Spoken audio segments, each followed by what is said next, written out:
안녕하세요, 구독자 여러분. 구독과 좋아요는 채널 운영에 큰 힘이 됩니다. 안녕하세요. 경기도와 인천을 오가며 사업을 하는 37살 여성입니다. 제가 하는 사업은 요식업이에요. 돼지 부속과 냉동 삼겹살을 주 메뉴로 하는 고깃집을 운영 중에 있습니다.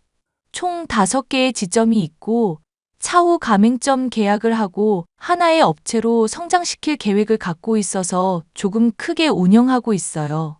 별도의 사무실을 두고 사무 업무를 보는 직원이 저 포함 5명입니다. 실제로 매장에서 근무하는 점장들, 여러 직원까지 합치면 나름 중소기업 못지않아요. 제가 이르다면 이른 나이에 많은 것을 이루고 살고 있는 이유는 어려서 가정 형편이 좋지 못한 이유에서였습니다.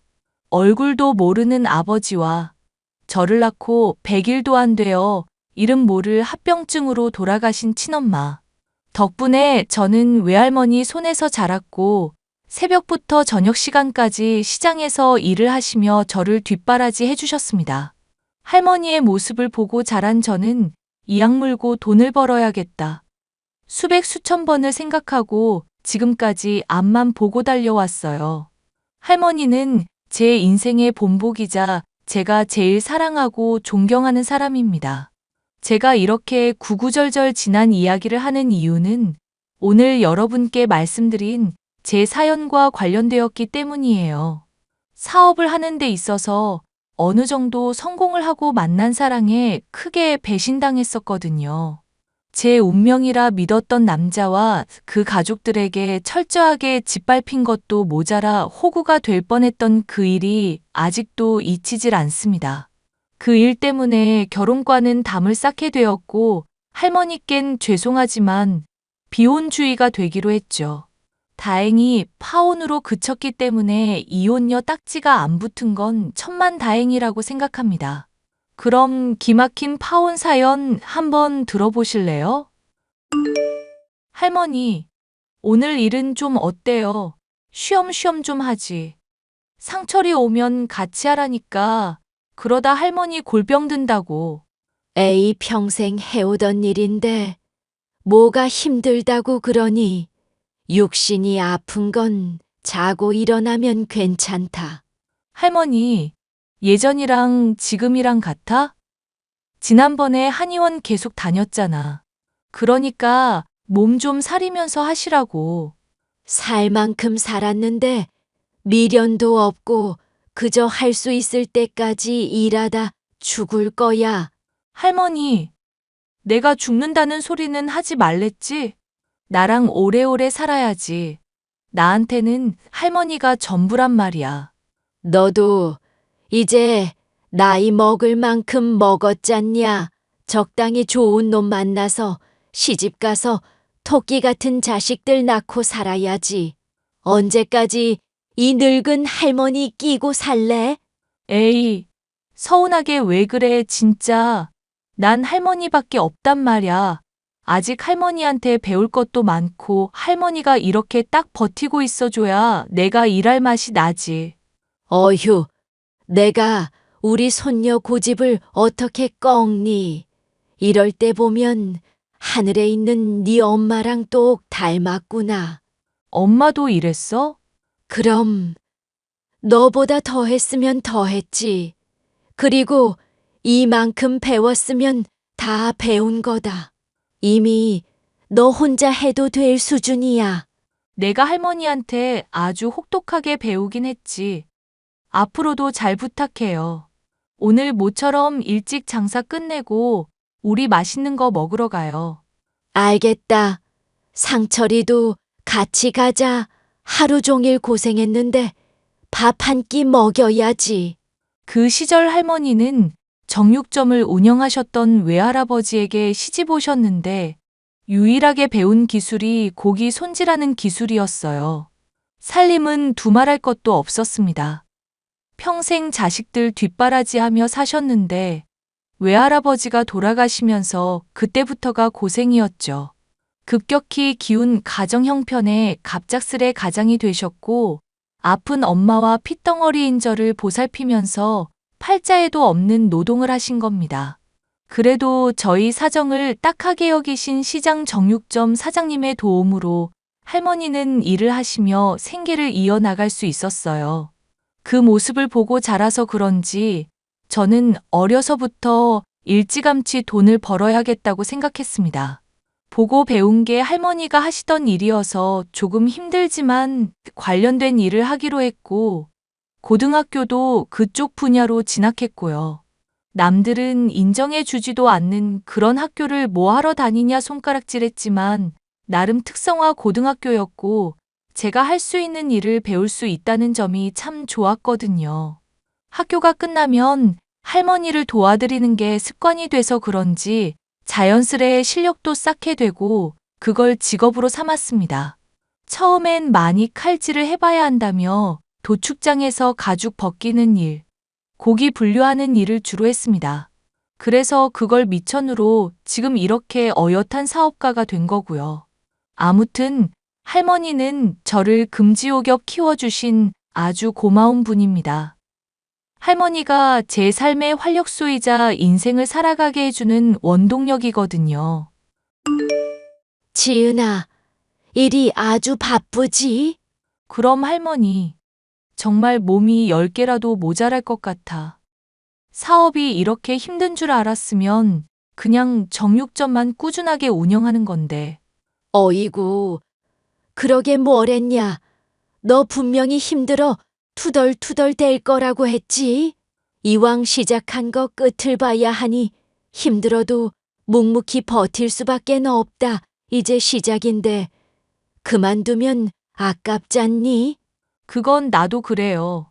내가 욕심이 많아서 자초한 거니까 어떻게 해서든 끝까지 해내야지. 정육점은 걱정하지 말아라. 성현 씨가 힘도 잘 쓰고 일머리도 있고 여러모로 도움이 많이 되고 있어. 사장님 덕분에 제가 더 많이 배우고 있습니다. 역시 연륜은 무시 못해요. 저도 기술 좋다고 칭찬 많이 받았는데 사장님 하시는 거 보면 따라가기 어렵다니까요. 허허, 입에 발린 소리 그만하게. 그래도 젊은 사람 뒤따라가기 어렵지. 나도 많이 늙어서 힘이 딸려 예전 같지 않다 이거야. 내가 보기에도 그래.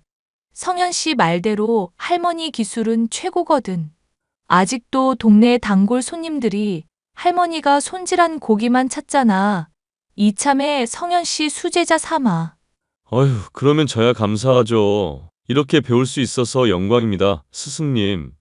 호호 젊은 사람이 넉살 좋은 거 보게 내가 사람 하나는 잘 골랐네.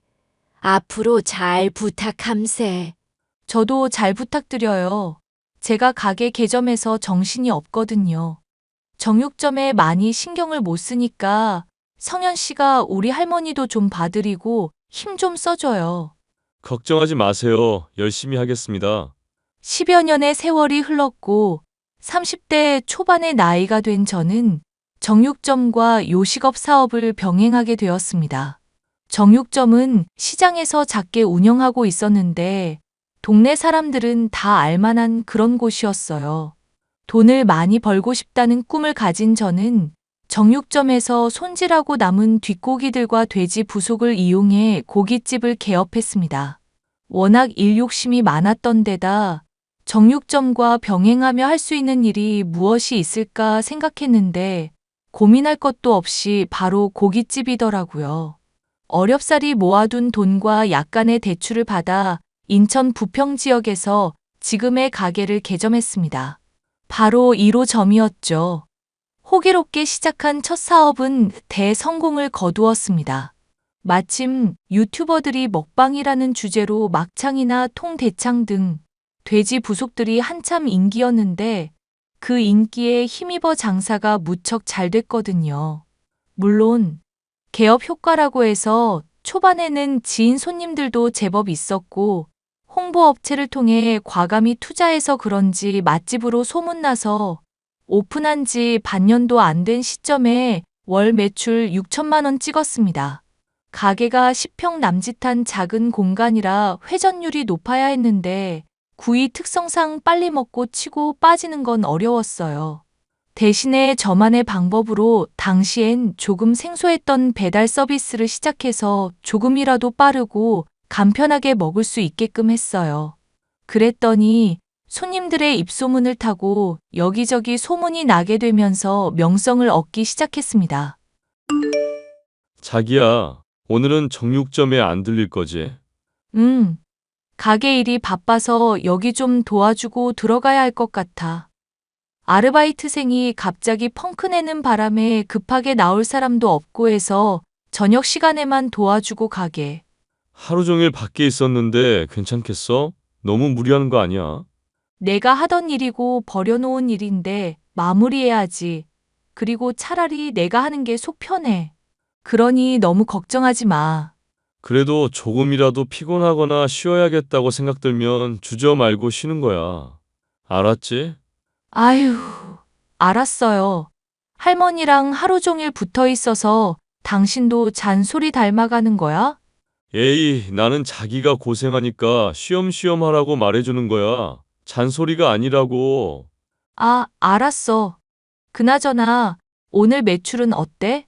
요즘 방송 나온 거 보고 직접 고기 사서 먹겠다는 사람들이 있어서 많이들 찾아갈 텐데 힘들지?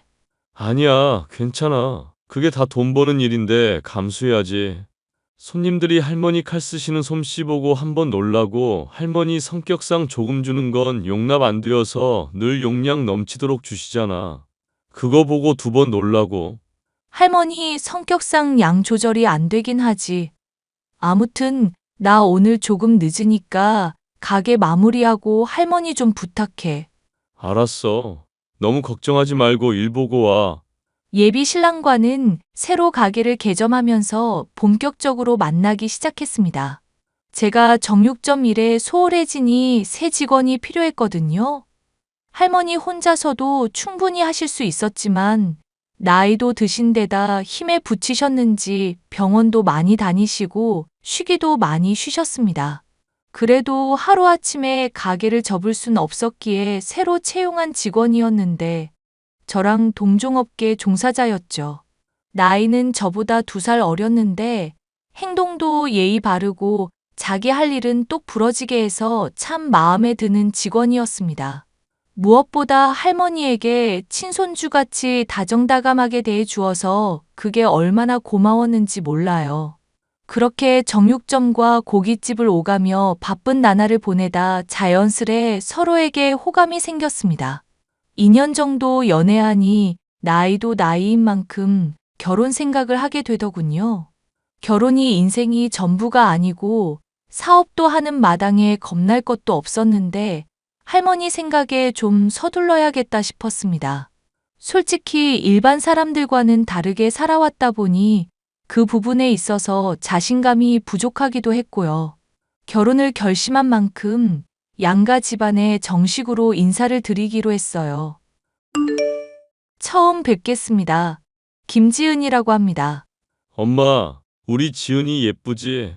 뭐 그럭저럭. 일단 이야기 좀 하게 이리 와서 앉아라.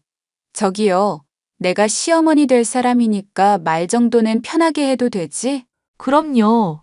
저도 불편한 거 싫으니 어머님 좋으실 대로 하세요. 호호, 말이 좀 통하는 것 같구나. 그나저나 사돈어른 될 분들은 뭐 하시는 분들이니?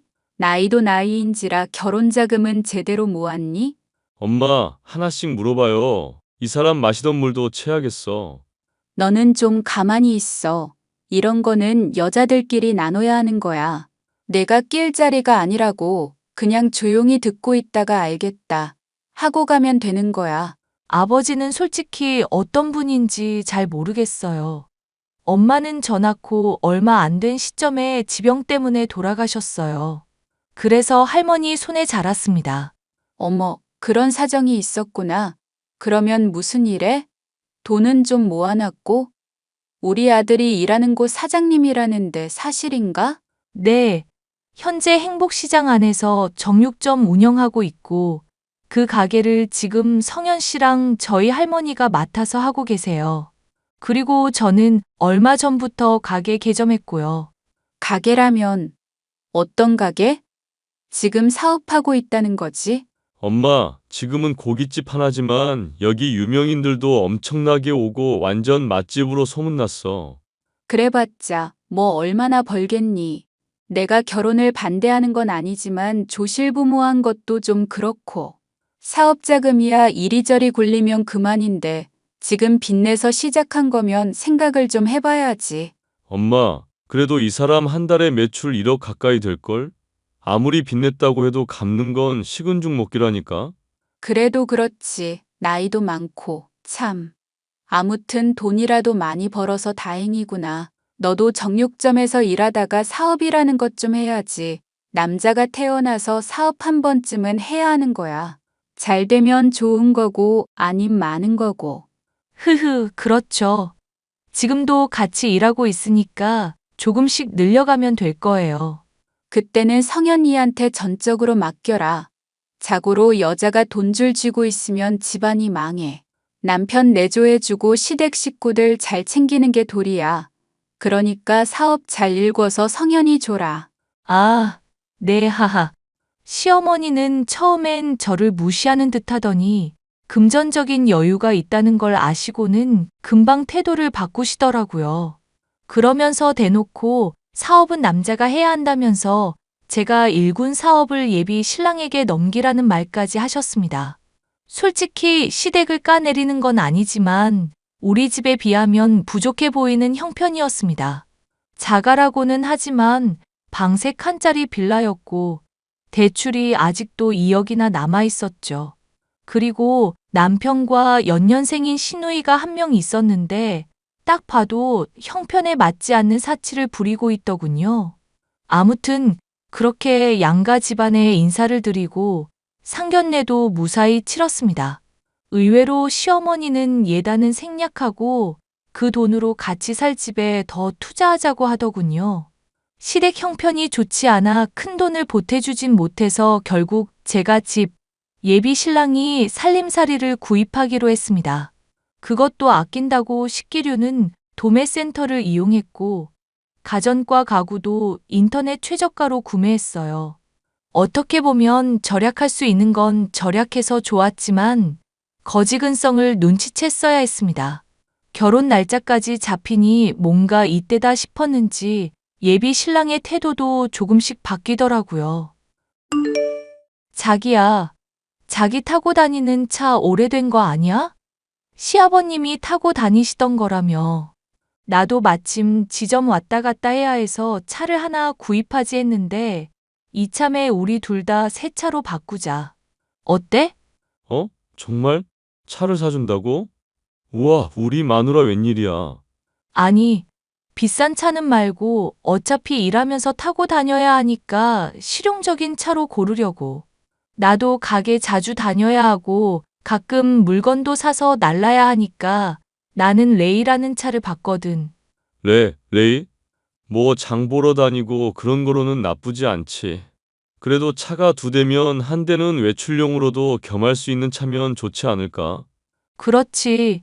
근데 양갓집도 다 근처고 어디 멀리 갈 땐 자차보다는 기차나 비행기 이용하니까 굳이 큰 차 필요 있나 싶어서.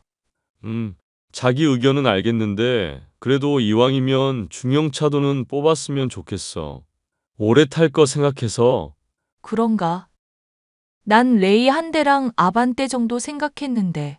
아반떼는 무슨 K7 정도는 타줘야지. 이왕 사는 거 외제차면 더더욱 좋지만. 자기야, 이번에 가게 개점하면서 금전적인 부분 마이너스인 거 알잖아. 우리 결혼하는 것도 그렇고 집도 얻으면서 돈 많이 썼다고.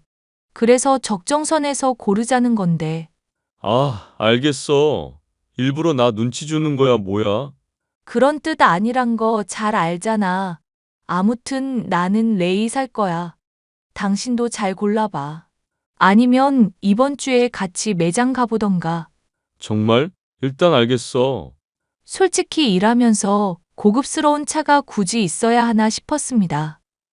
하지만 남편 말대로 한 대 정도는 비싸진 않더라도 적당한 차는 있어야 하겠더라고요. 제가 여자라 그런지 모르겠지만 차에 대해 그렇게 욕심이 있던 편이 아니라 크게 신경을 쓰지 않았었습니다. 결국 예비 신랑의 고집대로 K7인지 뭔지 하는 차량을 구입했습니다. 그래도 양심이 조금이라도 있는지 차 살 때 1,000만 원 보태더라고요. 물론 나머지는 제 돈이었지만요. 그렇게 하나하나 준비하며 결혼 준비도 막바지에 이르렀어요. 사업하랴, 결혼 준비하랴, 양가 식구들 챙기랴 정신이 없었습니다. 청첩장 디자인도 고르고 웨딩 촬영도 하고 바쁜 시간을 보내는데 시댁 식구들과 큰 마찰을 빚게 되었습니다. 바로 시누이 때문인데요. 이 문제로 결혼을 할지 말지 고민하게 되면서 제 인생에도 위기가 닥치게 된 거죠. 얘들아, 저녁에 시간 어떠니? 나는 오늘 비가 와서 그런지 한가하네. 6시면 마칠 것 같아. 왜? 무슨 일 있어? 기니 할 얘기가 있어서. 유진이랑 관련된 이야기인데 아무래도 결혼 앞둔 너희들한테 제대로 이야기하는 게 낫지 싶어서. 그리고 어차피 새아가도 우리 식구 될 건데 같이 알아야 할 것 같아서 부르는 거다. 아, 저 가게 나갔다가 시간 말씀해 주시면 맞춰갈게요. 그래, 저녁 7시까지 와. 식사하면서 이야기하자. 어이구, 잘 먹었다. 엄마 근데 할 이야기가 뭐야? 뜸들이지 말고 이야기해봐. 맞아요, 어머니. 아가씨한테 무슨 일 생겼어요? 결혼 앞둔 너희들한테 못할 짓 하는 것 같아서.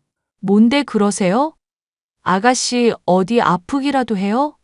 아니면 어머님이 어디 불편하세요? 그런 게 아니라 내 시누이가 결혼을 하고 싶다는구나.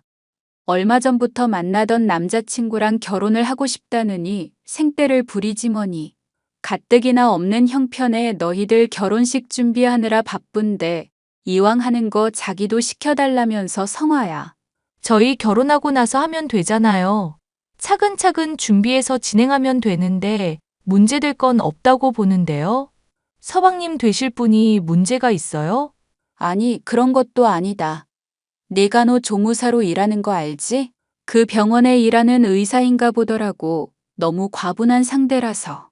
이야, 유진이 걔는 어디서 그런 거물을 물어왔대? 자기야, 사람 보고 거물이 뭐야. 아가씨가 좋은 남자 만난다는데 축하해주진 못할 망정. 아무튼 그 사람이랑 꼭 결혼해야겠다더구나. 근데 알다시피 너희가 곧 결혼을 앞두고 있고 그쪽 집안에서도 남자가 나이가 있으니 좀 서두르는 모양이고. 그럼 준비하는 게 어떨까요? 제가 도울 수 있는 건 도울게요. 정말이야? 이야, 우리 집사람 대단한데? 엄마, 걱정하지 마. 우리끼리 잘 이야기해 볼게.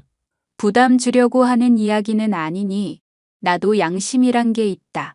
에이, 엄마 부자 며느리 뒀는데 그런 게 무슨 걱정이야. 아무튼 우리도 이야기해보고 이리저리 알아볼게. 그 사람이 얼마나 대단한진 모르겠는데 하고 싶다면 결혼시켜줘야지. 시누이가 병원에서 일하던 의사와 눈이 맞아 결혼을 하고 싶어 했습니다. 하지만 의사 아들을 둔 집안이니 얼마나 요구하는 게 많겠어요? 아시다시피 시댁 상황이 별로 좋지 않은 상황이라 무리한 예단이나 혼수를 해갈 능력이 안 됐던 겁니다. 시누이는 대출받아서라도 결혼해야겠다는 입장이었지만 말이 쉽지 요즘 대출도 쉽지 않거든요.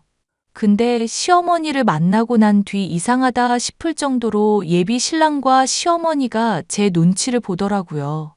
저는 나름대로 대출받을 수 있는 방법도 알아보고 제가 결혼 자금으로 얼마나 대줄 수 있는지 금전적인 부분도 확인했어요. 그렇게 며칠의 시간이 흐르고 지인들에게 청첩장도 돌리고 바쁜 나날을 보냈습니다.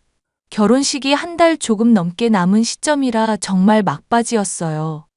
어느 날 예비 신랑이 저에게 시누이 이야기를 하는데 결국 크게 다투고 말았습니다. 시어머니까지 끼어든 바람에 더 큰 싸움이 돼버렸죠. 오늘도 고생 많았어. 나 할 말 있는데. 잠시 앉아봐. 무슨 이야긴데 이렇게 무게를 잡아?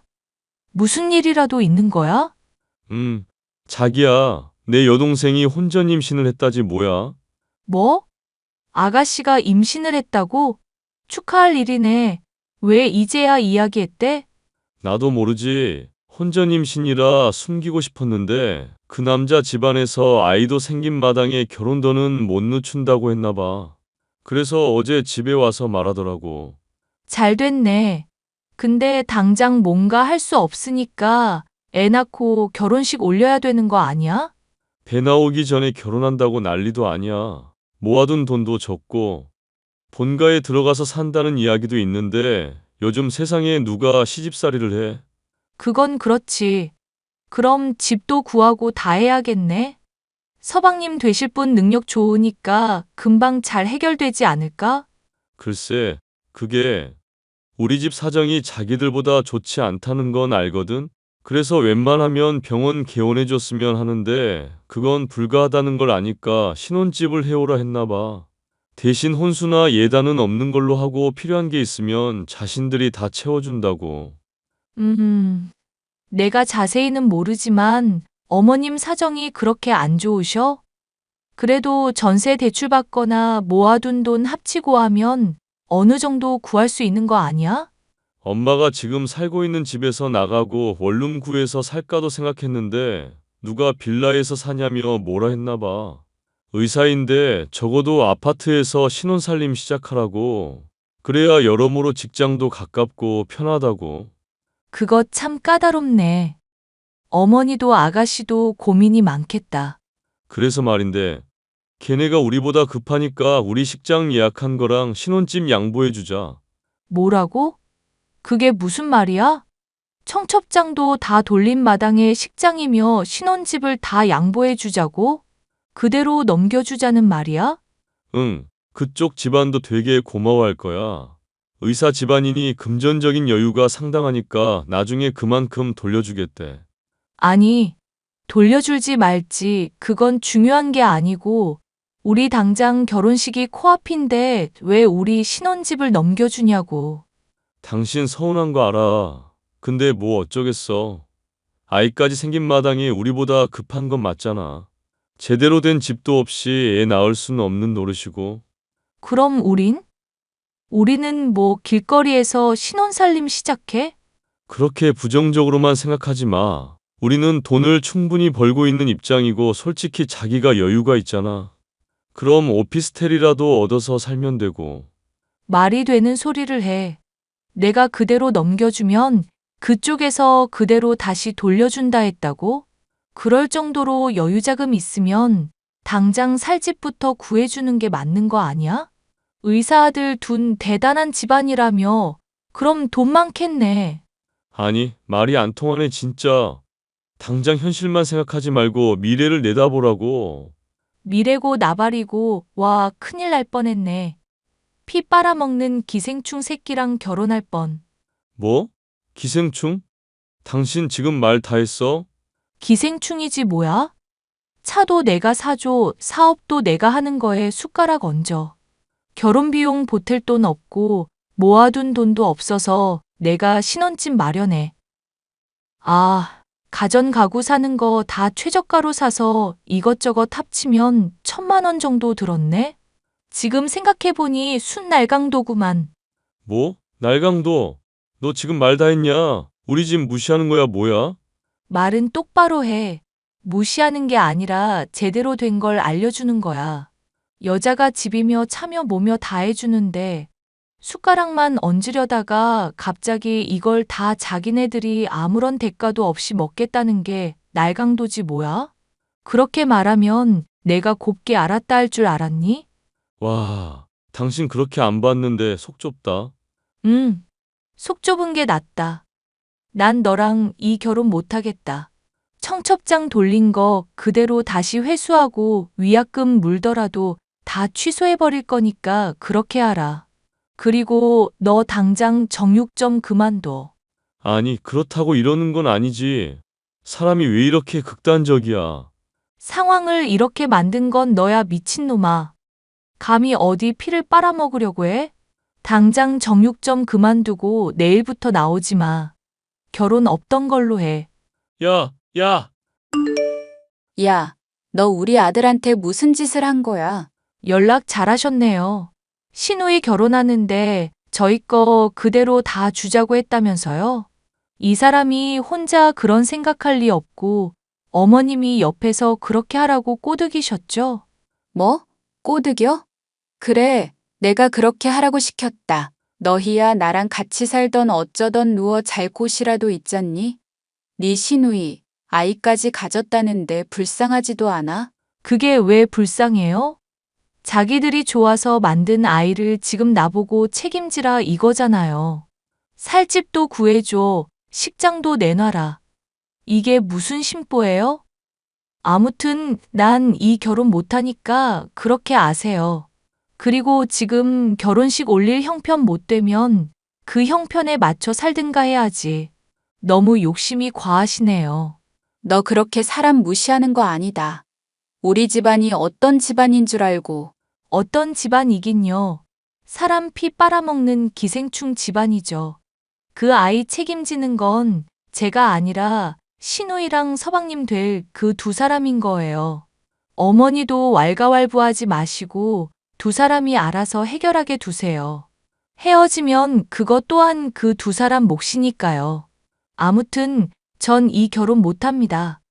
파혼하는 걸로 알 테니까 그렇게 아세요. 야, 이 미친년아. 애들 결혼이 장난이야? 아, 장난 아니죠. 그래서 그만두는 건데요. 남의 재산 탐내서 기생충 짓 하는 건 장난이에요? 그럼 할 말 다 했으니까 끊을게요. 그렇게 저는 파혼했습니다. 되게 어이없지 않나요? 여러분께 글로 표현해서 저 정도지 정말 어찌나 당당하게 다 달라고 말을 하던지 기가 찼습니다. 예비 신랑과 시어머니는 정육점이며 가게며 며칠이고 찾아와 결혼은 물을 수 없다며 온갖 난동을 부렸습니다. 하지만 이미 저는 마음이 떠나버린 뒤였죠. 할머니도 제 파혼 사실을 아시고는 마음 아파하셨지만 그 이유를 알고 나니 예비 신랑과 시어머니에게 호통을 치셨더랬죠. 살면서 할머니가 그렇게 화내는 건 처음 봤을 정도니까요. 신혼집에 예비 신랑이 사들인 가전과 가구는 이삿짐 센터를 통해 모조리 시댁으로 보내버렸습니다. 수용할 공간이나 있는지 모르겠지만 자기들이 알아서 처리하겠죠. 저는 파혼을 했기 때문에 더 이상 신혼집에 살 이유가 없어졌어요. 그대로 모든 짐을 빼서 할머니 집으로 들어갔습니다. 그렇게 모든 일이 마무리되고 저는 지금까지 사업을 하며 바쁜 나날을 보내고 있어요.